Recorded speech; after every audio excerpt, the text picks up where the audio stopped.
계룡산 신원사의 묘봉입니다. 오늘 우리가 살펴본 본문은 아약항악이 아귀자 포만과 아약향수라 악심자 조보, 아약향축생 차득대지의 이 부분입니다. 아귀라고 하는 놈은 그 배가 이루 말할 수 없이 큽니다. 먹어야 할 배는, 줄인 배는 엄청나게 큰데 입은 이루 말할 수 없이 작습니다. 비유하건대 모기 입에 하마의 저 소의 위장을 가졌습니다. 위장은 한없이 크고 그 개수도 여러 개입니다. 그런데 입은 모기꾼형만한 입 작은 거 하나밖에는 가진 것이 없습니다. 하루 종일을 먹고 일평생을 먹고 세세생생 먹어도 채워질 날이 없습니다. 큰 숟갈은 얼마든지 쥐어 가질 수가 있지만은 그 숟갈이 들어갈 만한 입이 없습니다. 그래서 모기 목근형같이 가느다란 빨대로 계속 조금씩 잘라서 먹어야 되는데 뱃속에서는 지금 요란스러운 배고픔의 소리가 천둥 번개처럼 들려옵니다. 말할 수 없이 깊은 소리가 또 들어오거라 더 먹어야 되겠다. 나는 굶주렸노라. 나는 배고프노라. 나는 헐벗었노라. 나는 가진 것이 없노라 합니다. 즉 아귀는 내 자신이 아무것도 가지고 있지 않다는 생각으로 인해서 일어나는 크나큰 욕심의 세계를 말합니다. 사람의 욕심 중에서 제일 큰 것이 다름 아닌 생각입니다. 이 생각은 꼬리에 꼬리를 물고 일어날 뿐만 아니라 작은 눈송이 하나가 나뭇잎에 걸려서 쓰러짐에 굴러가면서 덧붙이고 해서 나중에는 집채보다도 더 큰 눈덩어리가 되는 것과 똑같다고 하였습니다. 심지어는 이 욕심이라고 하는 것은 다름 아닌 사바세계의 몸통입니다. 이 욕심을 우리가 다름 아닌 사바세계라고 불렀던 것이요. 이 사바세계가 다름 아닌 고통의 바다라고 불렀던 것도 바로 이 때문입니다. 욕심이 크기 때문에 바다입니다. 그 속에 없는 것이 없이 다 들어있지만은 여전히 모자랍니다. 항상 채워져야 할 구석이 남아 있습니다. 나머지가 없는 것을 무여열반이라고 하는데 여기에는 항상 유여해서 나머지가 있어서 산의 진미 맛있고 좋으며 아름다운 것을 집에 잔뜩 쌓아놓고서도 여전히 없습니다. 가지가지 추나추절 추동 사계절의 가지가지 옷을 다 가지고 있지만은 여전히 옷이 없습니다. 입으려고 보면 마땅한 옷이 없습니다. 먹으려고 보면 냉장고 안에는 식탁 위에는 없는 것이 없이 다 있건만은 어찌 된 일인지 아무것도 먹을 것이 없습니다. 이것을 사람들이 욕심이라고 불렀습니다. 문제는 이 욕심이지만 그러나 더 중요한 것은 이 욕심의 정체입니다. 욕심의 정체를 가만히 들여다봅니다. 먹고 싶어 한다. 입고 싶어 한다. 편안하고 싶어 한다. 편안하고 싶어 한다고 할 것 같으면 가만히 앉아 있어야 할 텐데 이 세상 사람 어느 누구도 가만히 앉아 있는 사람은 없습니다. 왜냐하면 편안함이라고 하는 것은 지가 만들어낸 꼭두각시이지 편안함 자체를 아는 사람은 아무도 없기 때문입니다. 맛있는 것이라고 하는 것이 또한 그 본체가 없습니다. 무엇이 맛이 있는가? 아무리 향기가 좋고 뛰어난 맛을 가진 차 한 잔이라 하더라도 시원한 냉수 한 그릇보다 훌륭한 것은 이 세상에 없습니다. 목마를 적에는 냉수요, 추울 때 한 가닥, 한 조각 목화에 부리면 충분합니다.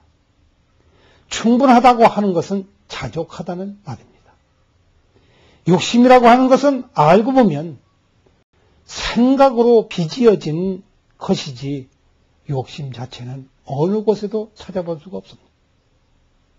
어제까지만 해도 내가 이것을 원하였는데 오늘은 이것을 원하지 않습니다. 되풀이해서 같은 음식을 2번, 3번 주면 아무도 그것을 먹으려고 들지 않는 것과 똑같습니다. 그 사람이 먹고자 하는 것은 맛이라는 생각이었지 맛있는 음식이 따로 있었던 것이 아닙니다. 그 사람이 입고자 하는 것은 좋은 옷이었는데 그 좋은 옷이라고 하는 것이 따로 있는 것이 아니라 마치 저 나이롱 천으로 만든 옷감과 똑같습니다. 질긴 옷감이 없고 색깔 좋은 옷감이 없을 때에는 최고의 감이었지만 이제 다시 복고의 바람이 불어서 저런 것들은 좋지 않은 것이 몸에 좋지 않은 것이라고 해서 우리는 요즘 반대하고 있습니다. 자연스러운 것이 가장 좋다고 사람들은 이것을 말합니다. 무엇이 자연스러운 것인가? 인간 본연의 모습 그대로다. 생각이 없는 그대로다. 밥 먹고 잠자는데 아무도 생각을 하지 않습니다. 그러나 밥 먹고 잠자는데 생각을 덧붙이면 잠자는 것도 괴롭고 밥 먹는 것도 괴롭고 움직이는 것은 더더군다나 괴롭습니다. 게으른 마음을 내니 움직이는 것이 괴롭고 부지런한 마음을 내니 아무리 움직여도 한 번도 움직인 적이 없다. 이리하여 움직이는 가운데 움직임이 없으며 조용한 가운데 도리어 한없이 움직인다는 법문도 다 이곳에서 나온 것입니다. 생각에 따라서는 무엇이든지 이루어지고 무엇이든지 다 무너진다고 하였지만은 예컨대 우리가 저 아귀의 배를 채우기 위하여 아무리 많은 음식을 끌어들여도 절대로 채워지지 않습니다.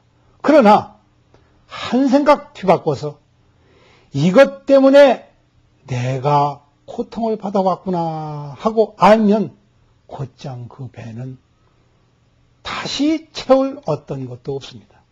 그 커다란 배 건너야 할 커다란 바다가 어찌 된 일인지 물 한 방울이 그 속에 없습니다. 파도가 없습니다. 물이 없기 때문에 파도가 없는 것이요. 파도가 없으니 물이 없을 수밖에 없습니다. 그 다음에 우리는 수라를 만납니다. 이 수라라고 하는 것은 항상 배고프고 무섭고 두렵습니다. 눈은 몇 개가 달려있고 귀에는 뿔이 돋쳐 있습니다. 그리하여 해코지하려는 마음을 내고 남을 괴롭히려는 마음을 내며 스스로 흉폭하여집니다. 이 흉폭이라고 하는 것은 자기 자신에 대한 복수입니다. 스스로 자기 자신을 미워하는 마음을 내지를 못하겠으니까 도리어 남을 미워하게 됩니다. 남을 미워함으로써 내가 만족하는 줄 알지만 화를 내는 사람일수록이 얼굴은 점점 더 흉폭해집니다. 남을 괴롭히는 사람은 남을 괴롭힌다는 그 생각 때문에 점점 자신의 고통 속으로 그 늪으로 한없이 빠져들어갑니다. 그런데 이 사실을 분명히 오늘 이 시각에 깨우쳐 아니 한 생각 스스로 뒤바꾸게 되고 한 생각 스스로 뒤바꿈에 흉폭한 그 마음이 어디로 갔는지 자취를 도무지 찾을 수가 없습니다. 그래서 이것을 일컬어서 옛 도인은 무영탑전에 안신임명한다고 했습니다. 그림자 없는 탑 앞에서 스스로 몸과 마음이 편안하다고 하였습니다. 육도윤회 가운데 가지가지가 있지만은 그 마지막에 오는 축생의 고통은 이루 말할 수가 없습니다. 이 세상을 산다는 것 자체가 그대로 하나의 축생의 세계입니다. 아침에는 개요, 낮에는 늑대였다가 밤에는 소가 됩니다. 잠자고 먹고 싸우는 것이 그칠 날이 없습니다. 이 축생의 근본 원인은 다른 데 있었던 것이 아닙니다. 미혹입니다. 스스로 어리석기 때문입니다. 스스로 자신 가운데 청정함을 얻지 못해서 이런저런 생각으로 말미암아 미혹의 구렁텅이에 빠졌기 때문입니다. 그런데 이제 호련히 다름 아닌 내 성품 가운데 있는 관세음보살을 친견하며 어찌된 일인지 스스로 지혜가 튀어나와서 내가 이제껏 저런 것들에 속아왔구나. 저런 것으로 말미암아 스스로 고통을 받아왔구나. 스스로 고통받은 줄을 스스로 알기 때문에 이것이 사득대지혜라고 불렀던 것입니다.